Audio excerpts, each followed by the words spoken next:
78वें स्वतंत्रता दिवस के पावन अवसर पर मैं समस्त बिहार वासियों को हार्दिक बधाई देता हूं। आज का दिन हम सभी भारतवासियों के लिए गौरव का दिन है। इतिहास इस बात का गवाह है कि बिहार ने स्वतंत्रता आंदोलन में अग्रणी भूमिका निभाई। बिहार के लोगों ने हमेशा राष्ट्र निर्माण में बढ़ चढ़कर हिस्सा लिया और देश के लोकतंत्र को मजबूती प्रदान की है। इसलिए सबसे पहले अनेक नए स्कूल खोले गए और कई स्कूलों में नए क्लासरूम बनाए गए। वर्ष 2006-07 में लड़के लड़कियों के लिए पोशाक योजना शुरू की गई। वर्ष 2008 में 9वीं क्लास की लड़कियों को विद्यालय जाने के लिए साइकिल योजना चलाई गई और बाद में वर्ष 2010 से लड़कों को भी साइकिल दी गई। बालिका शिक्षा को बढ़ावा देने के लिए सभी पंचायतों में उच्च माध्यमिक विद्यालय 10+2 स्कूल खोले गए। लड़कियों को 12वीं पास करने पर पहले 10,000 मिलते थे, जिसे बढ़ाकर अब 25,000 रुपये कर दिया गया है और वहीं ग्रेजुएट पास होने पर 25,000 से बढ़ाकर अब 50,000 रुपये की प्रोत्साहन राशि दी जा रही है। अब लड़कियां भी खूब पढ़ रही हैं और स्कूलों में लड़के लड़कियों की संख्या लगभग बराबर हो गई है। 2005 में जब हमारी सरकार आई तो विद्यालयों में शिक्षकों की कमी को देखते हुए वर्ष 2006-07 से पंचायत एवं नगर निकायों के माध्यम से बहाली की गई। कई चरणों में लगभग 4.25 लाख शिक्षकों को नियोजित किया गया। स्कूलों में पढ़ाई अच्छे ढंग से हो, इसके लिए अब निर्णय लिया गया है कि शिक्षकों की बहाली सरकारी तौर पर की जाए। वर्ष 2023 में बिहार लोक सेवा आयोग द्वारा 2,20,000 सरकारी शिक्षकों की नियुक्ति की गई है। शेष पदों पर भी बहाली की जा रही है। नियोजित शिक्षक भी हमेशा चाहते थे कि उन्हें सरकारी शिक्षक बनाया जाए। इसे देखते हुए इन शिक्षकों को सक्षमता परीक्षा के माध्यम से सरकारी शिक्षक बनने के अवसर दिए जा रहे हैं।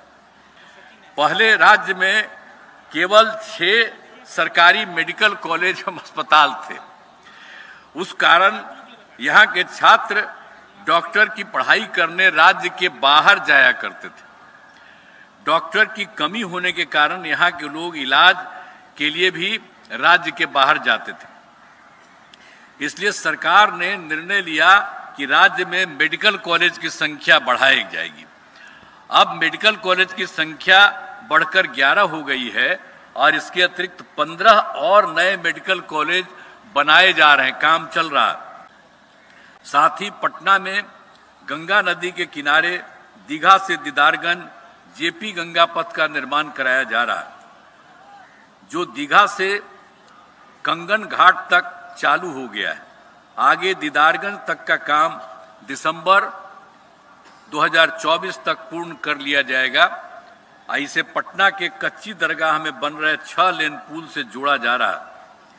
इन पथों के निर्माण से यहाँ के लोगों को काफी सुविधाएं हो रही हैं एवं पटना की सुंदरता भी बढ़ी है। आप भी सब तो जा करके घूमते ही होंगे, ये हम बता रहे हैं। तो ऐसा थोड़ी है कि लोग नहीं जाते हैं, बराबर जाते रहते हैं। और शाम में कितना देर तक, रात तक लोग रहता है, कितना अच्छा हो गया है।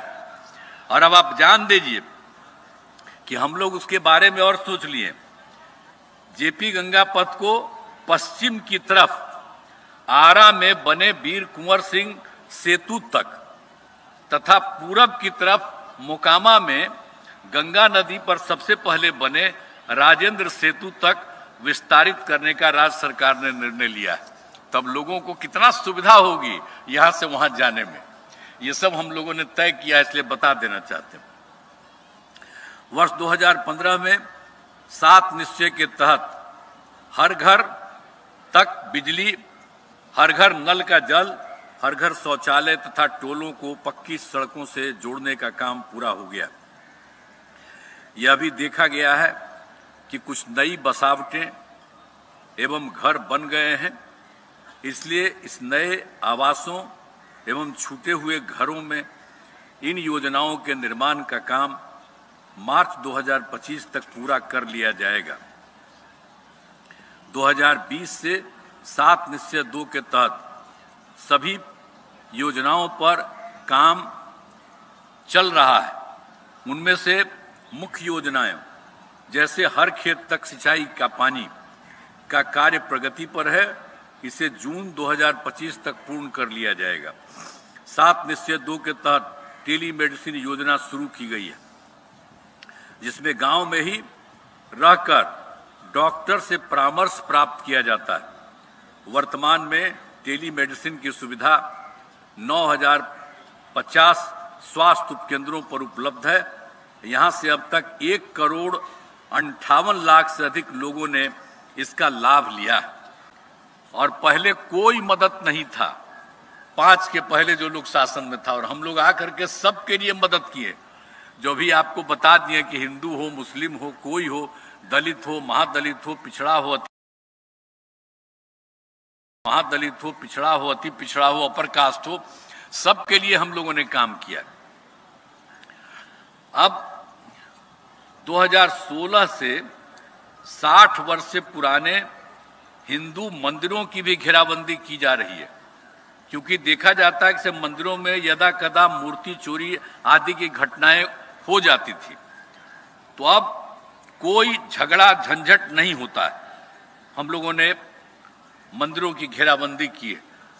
राज्य में प्रेम, भाईचारा एवं शांति का माहौल है और राज्य सरकार सभी धर्मों, हिंदू हो, मुस्लिम हो, सिख हो, ईसाई है, बौद्ध है, जैन का ख्याल रखती है और उनकी आस्था से। और आप सब लोग जानते हैं पटना में और सब जगह देखें विभिन्न धर्मों के लोगों के लिए कितना काम किया गया।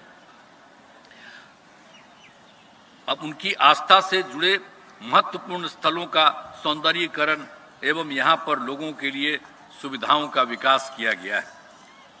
वर्ष 2005 से बिहार का विकास तेजी से किया जा रहा। वर्ष 2005-06 में हमारी सरकार बनने के बाद राज्य का बजट मात्र 28,000 करोड़ रुपए था। जब वो लोग आए थे, उसके बाद हम लोग आए, तो जो लोग आए थे तो उनका क्या था, 28,000 करोड़ रुपया था। और उसके बाद हम लोग जब आए तो 6-7 में बढ़ा करके तो 34,000 तुरंत किए, लेकिन उसके आगे कितना तेजी से बढ़ाने लगे।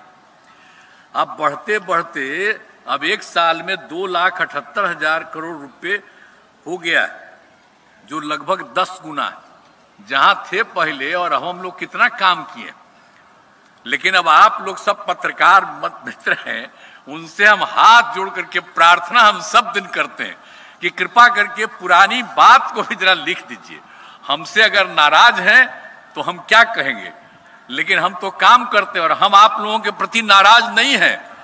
हम सब दिन आप लोगों की इज्जत करते रहेंगे, हम आपका सब दिन सम्मान देते रहते हैं, हम कभी किसी के खिलाफ नहीं बोलते हैं। तो हम आग्रह करेंगे कि जब पहले क्या था, अब क्या किया गया है। अब आजकल कुछ भी कोई बयान देता है, छपता रहता है। कौन काम किया है? एक काम किया है। और लोग क्या किया है, लोग अपने घर को बढ़ाया, अपनी जगह पत्नी को बना दिया, बेटा बेटी यही सब करता रहा। हम लोग कभी किए हैं? बोलिए। तो कितना सब धंधा करते रहे हैं लोग, अब वही सब चीज चलता रहा है। तो हम आग्रह करेंगे कि जो हम लोग जितना काम करते हैं उन सब चीजों को ध्यान रखिए। अब आप समझ लीजिए कि 2,78,000 करोड़ रुपए हो गया है और लगभग 10 गुना।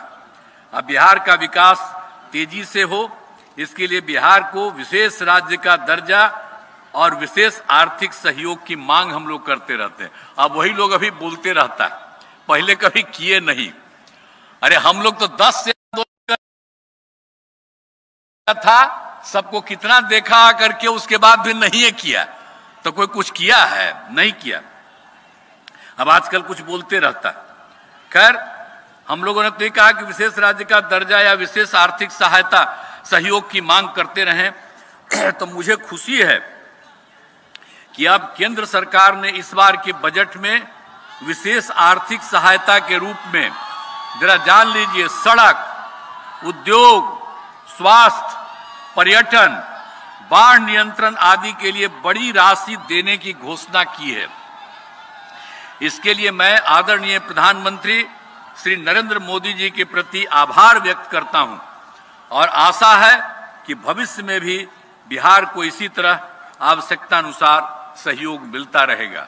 तो हम लोग तो काम करते रहते हैं, केंद्र सरकार का सहयोग है, सब कुछ मिलता रहेगा, ये हम आग्रह करेंगे। जान लीजिए, सब काम होता रहेगा और एक एक चीज को, इन सब चीजों को जानते रहिए।